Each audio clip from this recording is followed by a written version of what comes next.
प्रिय विद्यार्थियों, स्वागत है आपका BA third year political science class में। विद्यार्थियों, हम डिस्कस कर रहे हैं BA third year political science की जो राजनीति विज्ञान का जो आपका पेपर है उसमें सेकंड पेपर द्वितीय विश्व युद्धोत्तर अंतर्राष्ट्रीय संबंध एवं भारत की विदेश नीति, इस पेपर के सेकंड चैप्टर पर हम चर्चा कर रहे हैं। सेकंड चैप्टर जैसे कि आप देख पा रहे हैं, शीत युद्ध, कोल्ड वॉर और उसके विभिन्न चरण। तो इसकी हम बात कर रहे हैं, पिछले कई वीडियो से हमारी डिस्कशन चल रहा है। आज के इस वीडियो में हम जो बात करेंगे शीत युद्ध के अंत की तरफ पढ़ेंगे और बढ़ेंगे। दो जो मुख्य बिंदु शीत युद्ध के अंत में, जो सप्तम चरण, क्योंकि 7 चरणों में हमने पूरी शीत युद्ध की कालावधि को डिवाइड किया है, तो उसमें षष्ठम चरण तक हमने पिछले वीडियो में डिस्कस कर लिया है। सप्तम चरण जिसका कि डिस्कशन हम इस वीडियो में करेंगे और उसके बाद शीत युद्ध के अंत की कुछ प्रमुख घटनाएं जो कि काफ़ी महत्वपूर्ण है परीक्षा की दृष्टि से, उन पर हम चर्चा करेंगे। न केवल आपके लिए आज का जो ये वीडियो है आपके स्नातक स्तर के लिए महत्वपूर्ण है, बल्कि आपकी जो कंपटीशन एग्ज़ाम है उसमें कई क्वेश्चंस यहाँ से पूछे जाते हैं, उसके लिए भी काफ़ी महत्वपूर्ण है। तो आइए आज के डिस्कशन की हम शुरुआत करते हैं। उससे पहले सारे वीडियो, अगर आप देरी से जुड़े हैं इस श्रृंखला के साथ, तो सारी वीडियो को आप क्रमबद्ध तरीके से इस यूट्यूब चैनल के प्लेलिस्ट सेक्शन में जाके आप सारी वीडियो की प्लेलिस्ट देख सकते हैं, third year, second year, first year सभी क्लासों की। और इसके अलावा आप इस वीडियो के डिस्क्रिप्शन बॉक्स में भी आपको उसका लिंक मिल जाएगा, तो आप देख सकते हैं। तो आइए आज के इस क्लास की शुरुआत करते हैं।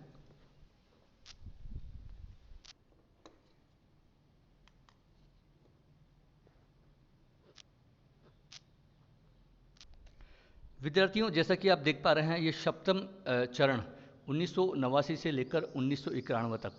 देखिए यहाँ पर अब इस चरण में एक तरह से शीत युद्ध का अंत, क्योंकि हमें पता है 1991 में शीत युद्ध का अंत हो जाता है, तो ये काफ़ी महत्वपूर्ण है।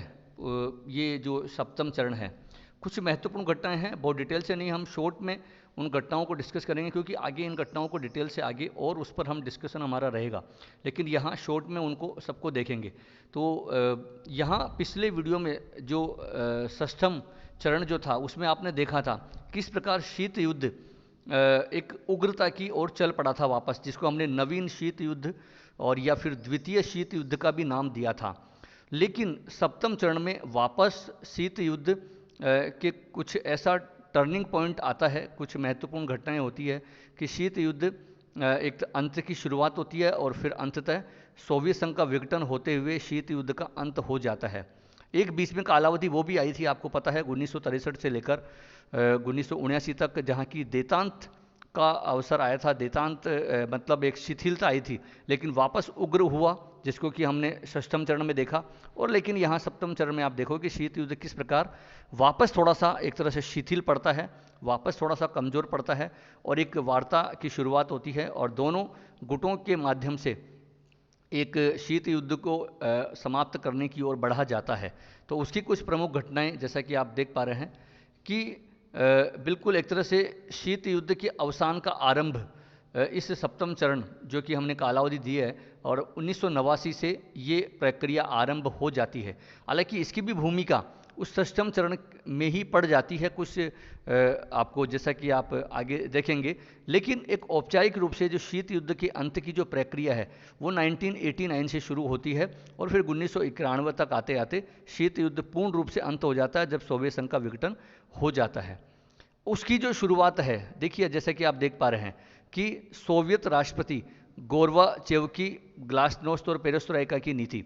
देखिए ये सोवियत संघ में सत्ता का परिवर्तन होता है और वहाँ पर मिखाइल गोर्बाचेव नए राष्ट्रपति बनकर आते हैं और ये घटना है 1985 की। 1985 में वो बनकर आते हैं। लेकिन यहाँ देखिए सोवियत संघ अब थक चुका था। शीत युद्ध जो जिस प्रकार हथियारों की होड़ चल रही थी, अब कहीं न कहीं बहुत सारे ऐसे रीजन हैं, उन पर तो मैं बात नहीं करूँगा कि क्यों, मतलब वहाँ गोर्बाचेव की ऐसी क्या स्थितियाँ रही, क्या नीतियाँ रही। लेकिन हाँ, मतलब सोवियत संघ में बहुत हालात ख़राब हो गए थे, वहाँ की जो आर्थिक स्थिति है अब कम से कम अमेरिका से वो कंपटीशन करने के लायक नहीं बचा था। तो फिर सोवियत संघ के ये जो नए राष्ट्रपति बनकर आए थे मिखाइल गोर्बाचेव, इन्होंने एक कमिटमेंट किया, एक कोशिश की कि अब कम से कम हमें इस प्रतिस्पर्धा में, प्रतियोगिता में हमें आगे नहीं बढ़ना चाहिए अगर सोवियत संघ की हालत सही करनी है। तो उन्होंने फिर दो सुधारवादी नीतियाँ अपनाई थी। उन दोनों नीतियों को बोला जाता है, एक तो पेरोस्ट्राइका, दूसरी ग्लासनोस्ट। पेरोस्ट्राइका मतलब पुनर्संरचना और ग्लासनोस्ट मतलब खुलापन जो पूंजीवाद में होता है। तो कहीं न कहीं एक तरह से साम्यवाद को छोड़कर ये कहीं न कहीं जो एक खुलापन होता है पूंजीवादी व्यवस्था में, एक सुधारवादी रवैया होता है, वो अपनाने का यहाँ प्रयास किया गया मिखाइल गोर्बाचेव के द्वारा। हालांकि कहीं कोई उनका उद्देश्य ये नहीं था कि सोवियत संघ का विघटन हो, लेकिन कुछ ऐसी स्थितियां हुई जिसको हम शॉक थेरेपी बोलते हैं, जो उन्होंने थेरेपी की इन नीतियों के द्वारा। इन नीतियों का बहुत डिटेल में जिक्र हम आगे करेंगे, यहाँ नहीं, लेकिन आपको ये ध्यान रखना है बस दो प्रमुख नीतियाँ थी मिखाइल गोर्बाचेव की, ये दो नाम आपको ध्यान रखना है, ग्लासनोस्ट और पेरेस्ट्राइका। तो इन नीतियों का ये रहा कि ये नीतियाँ पूर्ण रूप से सफल नहीं हो पाई। जिस तरीके से वो सोवियत संघ में सुधार लाना चाहते थे वो प्रॉपर रूप से वहाँ इम्प्लीमेंट नहीं हो पाई, और अंततः फिर वो हुआ ये कि सोवियत संघ में सुधार आने की बजाय सोवियत संघ का स्वयं का विघटन हो गया। पूरी प्रक्रिया आगे हम वो देखेंगे, लेकिन यहाँ जो उसकी जो गोर्बाचेव की जो नीतियाँ थी, एक तो वो आई और फिर किस प्रकार उन नीतियों का एक तरह से नेगेटिव इफेक्ट पड़ता है और सोवियत संघ का विघटन होता है। नेक्स्ट, जैसा कि आप देख पा रहे हैं, सोवियत संघ द्वारा अफगानिस्तान से सेना की वापसी। हमने कल षष्ठम चरण में देखा था कि सोवियत संघ का जो अफगानिस्तान में हस्तक्षेप होता है 1979 में, ठीक है, तो वहाँ लेकिन स्थितियाँ दूसरी थी। अब कम से कम क्योंकि आर्थिक हालत काफ़ी ख़राब हो चुके थे और मिखाइल गोर्बाचेव की कुछ नीतियाँ अब शीत युद्ध में बहुत ज़्यादा अपनी भूमिका निभाने की नहीं थी। अब वो उस कंपटीशन से अपने आप को अलग करना चाह रहे थे, तो उन्होंने फिर एक तरह से अफगानिस्तान से भी, क्योंकि अमेरिका तो उसका विरोध कर ही रहा था, शीत युद्ध उससे घटना से काफ़ी उग्र हो गया था, तो अफगानिस्तान से सोवियत संघ ने अपनी सेनाओं को वापस बुला लिया। नेक्स्ट, आप देख रहे हैं कि सोवियत संघ द्वारा हथियारों में कमी की घोषणा। पूरे शीत युद्ध में, जिसमें कि आपने देखा कि किस प्रकार दोनों गुटों के मध्य जो हथियारों की होड़ चल रही थी, प्रतिस्पर्धा चल रही थी, परमाणु परीक्षण, परमाणु हथियार, लेकिन यहाँ पर महत्वपूर्ण कदम उठाया मिखाइल गोर्बाचेव ने, सोवियत संघ ने, और हथियारों में कमी की घोषणा करी उन्होंने कि अब हम हथियारों में कमी करेंगे, न केवल बढ़ोतरी करेंगे, अब बहुत ज़्यादा उस कॉम्पिटिशन में आगे हम नहीं बढ़ेंगे। आगे और घटनाएं बढ़ती है, जैसे कि आप देख पा रहे हैं 1989 में बहुत महत्वपूर्ण घटना, कई बार पूछा जाता है, बर्लिन की दीवार गिराई गई 1989 में, ठीक है। बर्लिन जो विभाजित था, आपको पता है, वो दीवार मतलब खींची हुई थी दोनों जर्मनी के बीच में, लेकिन यहाँ 1989 में दोनों जर्मनी के बीच में जो दीवार थी, जो पूंजीवाद और साम्यवाद, जहाँ पर जो पश्चिमी खेमे में था और पूर्वी जर्मनी ये सोवियत संघ के खेमे में था, तो दोनों के बीच उस दीवार को गिरा दिया गया, ठीक है।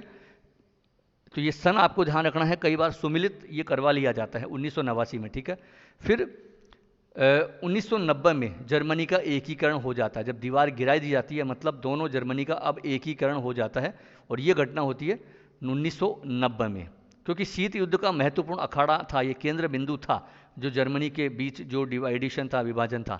लेकिन अब जर्मनी की दीवार को गिरा दिया जाता है और दोनों जर्मनी एक हो जाते हैं, ठीक है। 1990 में जर्मनी का एकीकरण हो जाता है। तो दोनों घटनाएं अलग अलग आपको ध्यान रखनी है। जो दीवार को गिराया गया वो 1989 में, और जर्मनी का एकीकरण होता है 1990 में। नेक्स्ट, सोवियत संघ ने अपने जो उस सैनिक संधि को, आपको पता है 1955 में वो सैनिक संधि हुई थी, वारसा पैक्ट, उसको भी यहाँ भंग कर दिया जाता है 1991 में। इससे पहले आपको पता है कि नाटो, सीटो, सेंटो, ये तीन जो सैनिक संधियाँ है वो अमेरिका के द्वारा स्थापित की गई थी। उसी के जवाब में ये सोवियत संघ ने वारसा पैक्ट सैनिक संधि करी थी 1955 में, लेकिन अब 1991 में उस वारसा पैक्ट को, उस सैनिक संधि को भंग कर दिया जाता है। और नेक्स्ट, फिर आप देख पा रहे हैं कि सोवियत संघ का विघटन होता है और शीत युद्ध का अंत हो जाता है। बहुत एक तरह से विस्तृत प्रक्रिया है कि किन किन परिस्थितियों में होते हुए सोवियत संघ का विघटन होता है, लेकिन हमारे यहाँ डिस्कशन का विषय वो पूरे घटनाओं को देखना नहीं है। लेकिन यहाँ जो महत्वपूर्ण जो दिशा संकेत है, जो महत्वपूर्ण बात है इस चरण में, कि अंतिम जो बात, अंतिम प्रक्रिया की किस प्रकार जो शीत युद्ध का अंत होता है और वो जो अंतिम घटना होती है वो सोवियत संघ का विघटन होता है। यद्यपि इस सोवियत संघ के विघटन की जो शुरुआत है वो भी 1988 से ही, जो कि लिथुआनिया ने सबसे पहले अपने आप को अलग करने की घोषणा करी थी, और फिर धीरे धीरे जो सोवियत संघ के जो संबद्ध जो राष्ट्र थे वहाँ पर राष्ट्रवादी भावनाएं उभरी और उन्होंने धीरे धीरे अपने आप को अलग करना शुरू कर दिया। और फिर ये जो पूरी प्रक्रिया हुई अंततः 1991 तक सोवियत संघ का पूर्णतः विघटन हो गया। और सोवियत संघ का विघटन होते ही, क्योंकि एक जो महाशक्ति, एक गुट समाप्त हो चुका था और यहाँ पर शीत युद्ध का अंत हो गया और एक ध्रुवीय विश्व का आविर्भाव हुआ। तो यहाँ इन पूरी जो घटनाओं को अगर जो हम संक्षेप में हमने देखा तो इससे पता लगा कि सप्तम चरण में किस प्रकार जो शीत युद्ध का अंत हो जाता है। अब विद्यार्थियों, महत्वपूर्ण बात यह है कि परीक्षाओं में कुछ इन घटनाओं को पूछा जाता है कि छोटे क्वेश्चन के रूप में, और आपसे अगर पूरी प्रक्रिया पूछे तो आप बता सकते हैं। तो इस शीत युद्ध के अंत की कुछ महत्वपूर्ण घटनाएं हैं जो कि परीक्षा की दृष्टि से भी काफ़ी महत्वपूर्ण है, पूछी जाती हैं, कंपटीशन एग्जाम में भी पूछी जाती है और यहाँ पर आपके फाइनल ईयर के एग्जाम में भी पूछी जाती है। तो उन घटनाओं को हम संक्षेप में चर्चा करते हैं कि कौन कौन सी महत्वपूर्ण घटनाएं हैं। नेक्स्ट आप स्लाइड में जैसा कि देख पाएंगे, जहाँ यहाँ आप देख पा रहे हैं शीत युद्ध के अंत की प्रक्रिया, प्रमुख समझौते एवं घटनाएं। तो वो पूरी जो शीत युद्ध का अंत हुआ, वो पूरी जो घटनाएं हैं, कुछ महत्वपूर्ण घटनाएं हैं, कौन कौन से समझौते हुए, किस प्रकार से जो शीत युद्ध का अंत होता है और क्या क्या कोशिशें दोनों गुटों के द्वारा, अमेरिका और सोवियत संघ के द्वारा की जाती है, उन सारी घटनाओं का यहाँ संक्षेप में आपको एक साथ बताया गया है, जिससे कि आपको पूरे शीत युद्ध की जो अंत की जो प्रक्रिया है वो आपको सारा समझ में आ जाए। ये जो पूरा काल अवधि है, जैसा कि आप देख पा रहे हैं 1985 से लेकर 1991 तक, यहाँ जो देख पा रहे हैं ना कि आप शीत युद्ध की अंत की जो प्रक्रिया का काल है 1985 से 1991। यद्यपि हमने सप्तम चरण की बात करी थी 1989 से लेकर 1991, लेकिन कहीं न कहीं जब 1985 में जो गोर्बाचेव, मिखाइल गोर्बाचेव सोवियत संघ के राष्ट्रपति बनते हैं, वहीं से ही एक तरह से शीत युद्ध की जो अंत की जो प्रक्रिया का जो आरंभ है, आगाज है, वो हो जाता है। क्योंकि उनकी जो नीतियां थी, उनकी जो सोच थी खुलेपन और पुनर्संरचना की, ठीक है, एक नए प्रकार की सोवियत संघ में नई जो सुधार लाने की, तो कहीं न कहीं से उनका जो कमिटमेंट था, उनकी जो सोच थी, उनकी जो विचारधारा थी, तो वो वहीं से एक तरह से शीत युद्ध की अंत की जो प्रक्रिया का वो शुरुआत हो जाती है 85 से ही। धीरे धीरे फिर किस प्रकार जो वार्ताओं का दौर चलता है और उनकी भी कोशिश रहती है और साथ ही साथ फिर अमेरिका भी उस पहल में सार्थक कदम उठाता है, वो सारा इसमें हमें देखना होगा। जैसा कि आप देख पा रहे हैं 1985 में ही, यद्यपि उस समय वो एक शीत युद्ध की उग्रता का काल था, रोनाल्ड रीगन की जो स्टार वार कार्यक्रम और उनकी जो पूरी एक तरह से उग्र रवैया उन्होंने अपनाया था, लेकिन कहीं न कहीं गोर्बाचेव की जो नीतियों को देखा, गोर्बाचेव के सुधारवादी जो रवैये को देखा, तो रीगन को भी झुकना पड़ा और कहीं न कहीं एक वार्ता पर सहमत हुए दोनों, और जिनेवा वार्ता दोनों देशों के बीच में, रीगन और गोर्बाचेव, उन दोनों के बीच में एक जिनेवा वार्ता होती है 1985 में, जैसा कि आप देख पा रहे हैं। प्रश्न पूछा जा सकता है, आपको ये ध्यान रखना है। सितंबर 1987 में नेक्स्ट घटना आप देख पा रहे हैं कि अमेरिका और सोवियत संघ दोनों ने ही अपनी जो सैन्य जो जानकारी देने की वो एक तरह से घोषणा करते हैं दोनों, कि जिससे कि क्योंकि दोनों में जो शीत युद्ध क्या था, एक वैचारिक मतभेद, एक कंपटीशन ही तो था, तो कहीं न कहीं जो आपसी जो मिसअंडरस्टैंडिंग जो थी, आपसी असमझ थी, कंपटीशन तभी तो होता है ना कि उधर अमेरिका ये सोच रहा था पता नहीं जो सोवियत संघ है वो कितने हथियार बना रहे हैं, उनके पास कितने हथियार हैं, और उसी कंपटीशन के कारण वो काफ़ी हथियारों की होड़ में लगे हुए थे, और इसी प्रकार की जो मिसअंडरस्टैंडिंग वो सोवियत संघ के माध्यम से थी। तो सोवियत संघ और अमेरिका में जो वो एक आपसी असमझ थी, उसको दूर करने के लिए दोनों ने 1987 में ये कोशिश करी कि एक वार्ता की जाए और दोनों ने अपनी जो सैनिक जो सामग्री थी या सैनिक जानकारी है वो देने पर सहमत हुए। उधर रोनाल्ड रीगन अमेरिका से और गोरबाचेव दोनों 1985।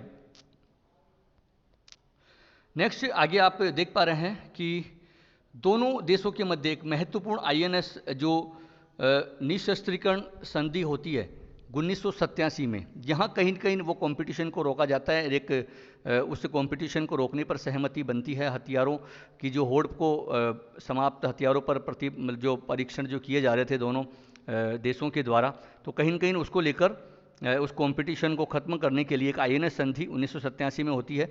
ये भी कई बार परीक्षा में प्रश्न पूछा गया, तो आपको ये ध्यान रखना है।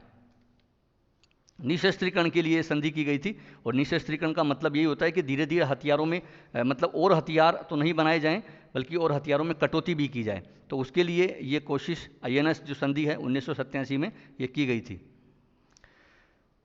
फिर आप देख पा रहे हैं कि 1989 में, जो कि हमने सप्तम चरण में भी देखा कि 1989 में जो दोनों जर्मनी के बीच जो दीवार रहती है उसको ध्वस्त कर दिया जाता है, गिरा दी जाती है उस दीवार को। एक काफ़ी महत्वपूर्ण ये एक सांकेतिक घटना थी, जिससे कि शीत युद्ध के अंत की ओर ये पूरा जो कोशिशें वो चल रही थी, और एक सांकेतिक महत्वपूर्ण घटना कि उस दीवार को, जो कि दीवार एक दोनों गुटों के मध्य विभाजन, दोनों गुटों के मध्य एक जो तनाव का प्रतीक थी, उसको गिरा दिया गया। और फिर उसके बाद 1990 में जर्मनी का एकीकरण हो जाता है, जो कि हम देख चुके हैं। शीत युद्ध का, जैसे कि आप देख पा रहे हैं, शीत युद्ध की समाप्ति का ये प्रथम संकेत था, क्योंकि मैंने कहा कि बर्लिन की दीवार को गिराया जाना ये एक सांकेतिक दृष्टि से महत्वपूर्ण इस घटना को देखा जा सकता है। और जर्मनी का जो ही एकीकरण होता है, तो ये प्रथम एक तरह से संकेत था शीत युद्ध की समाप्ति का। तो अगर आपसे परीक्षा में प्रश्न पूछा जा सकता है कि शीत युद्ध की जो समाप्ति का प्रथम संकेत, तो आप बता सकते हैं कि जो बर्लिन की दीवार को गिराया जाता है और जर्मनी का एकीकरण होता है, वो शीत युद्ध की समाप्ति का एक तरह से सांकेतिक वो घटना थी, प्रथम संकेत था ये। नेक्स्ट, अमेरिकी राष्ट्रपति यहाँ जो जॉर्ज बुश होते हैं, उनके द्वारा भी शीत युद्ध के अंत की घोषणा की जाती है जुलाई 1990 में, क्योंकि जब सोवियत संघ के द्वारा जो कोशिशें चल रही थी, गोर्बाचेव के सुधार देखे गए, तो कहीं न कहीं अमेरिका ने भी अब ये मान लिया था कि अब शीत युद्ध को आगे नहीं बढ़ाना है। सोवियत संघ के द्वारा भी कोशिशें की जा रही है और एक सहमति थी उनके भी द्वारा। तो फिर अंततः जो अमेरिका के तत्कालीन राष्ट्रपति थे जॉर्ज बुश, तो उन्होंने भी 5 जुलाई 1990 में शीत युद्ध के अंत की घोषणा कर दी थी।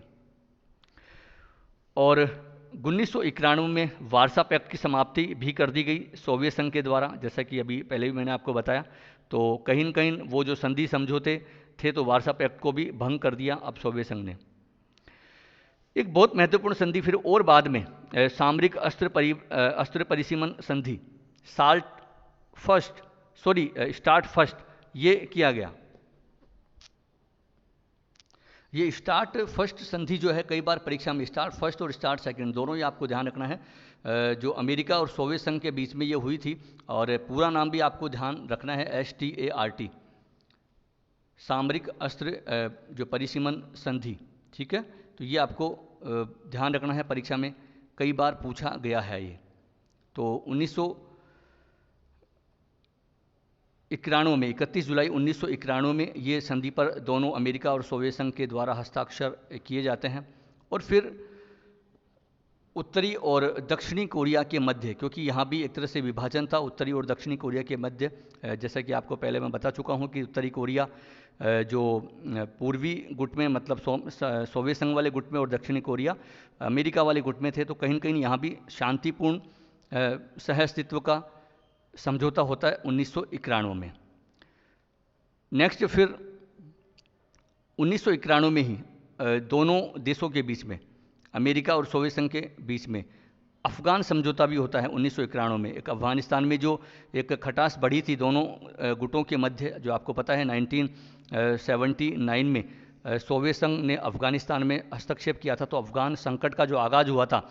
लेकिन 1991 में उसको लेकर एक अफ़गान में शांति बहाली के लिए एक समझौता किया था और उससे पहले 1989 में हालांकि सोवियत संघ ने अफ़गानिस्तान से अपनी जो सेनाएं हैं वो वापस बुला ही ली थी, वो आपको ध्यान रखना। तो अफ़गान समझौता अगर आपसे पूछा जाता है कब किया गया तो 1991 में, और अगर आपसे पूछा जाए कि अफ़गान संकट कब का है तो वो 1979 में, जब सोवियत संघ द्वारा अफ़गानिस्तान में हस्तक्षेप किया जाता है।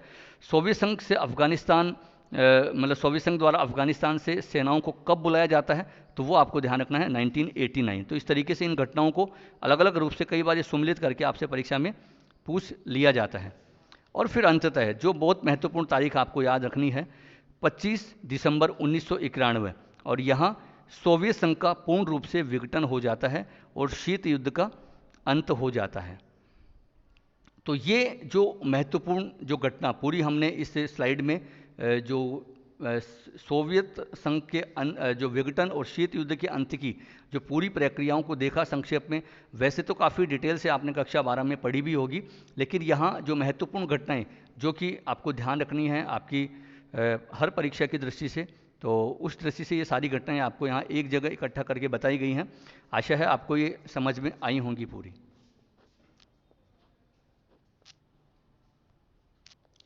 तो विद्यार्थियों यहाँ हमने जो शीत युद्ध को लेकर जो सारे चरण हमारे कंप्लीट हुए, 7 चरणों में हमने पूरी जो कालावधि को जो डिवाइड किया था और शीत युद्ध के अंत की हमने पूरी जो प्रक्रिया को समझा। तो आशा है शीत युद्ध को लेकर आपको काफ़ी जो आपकी क्वेरीज होंगी उनका समाधान हो गया होगा। अब शीत युद्ध को जो पूरा एनालाइज करेंगे हम आगे के वीडियोज़ में। हमने पूरे शीत युद्ध को तो समझ लिया, शीत युद्ध के अर्थ से लेकर उसकी पूरी जो घटनाक्रम है, पूरी कालावधि है, उनको सबको हमने समझ लिया है। अब हम जो एनालाइज करेंगे कि शीत युद्ध के कारण, परिणाम, अंतर्राष्ट्रीय विश्व राजनीति पर उनका प्रभाव, वो सारा हम देखेंगे। और एक बहुत महत्वपूर्ण घटना देतांत जो हमने जिक्र किया था उस पर भी हम डिटेल से जिक्र करेंगे, लेकिन वो आगे की वीडियो में। तो विद्यार्थियों आज की इस क्लास में तो खैर इतना ही। बस अंत में आपसे यही अपील कि आप इन वीडियो को आप अधिक से अधिक छात्र छात्राओं को साझा करें और अपनी प्रतिक्रियाएं दें। आपकी कुछ क्वेरीज हों आप वो क्वेश्चंस यहाँ कर सकते हैं, और आप और कुछ जानना चाहते हैं, सुधारना चाहते हैं, कुछ नया चाहते हैं, वो भी आप अपने कमेंट बॉक्स में अपनी प्रतिक्रिया के माध्यम से बता सकते हैं। सारे वीडियो क्रमबद्ध रूप से अगर आप देखना चाहते हैं तो आप प्लेलिस्ट में जाके आपको पृथक रूप से प्लेलिस्ट आपको मिल जाएगी, जहां क्रमबद्ध तरीके से आपको सारे जो चैप्टर डिस्कस किए जा रहे हैं वो आपको मिल जाएंगे। तो नेक्स्ट वीडियो पर हम बात करेंगे, लेकिन आज के लिए इतना ही। बहुत बहुत धन्यवाद।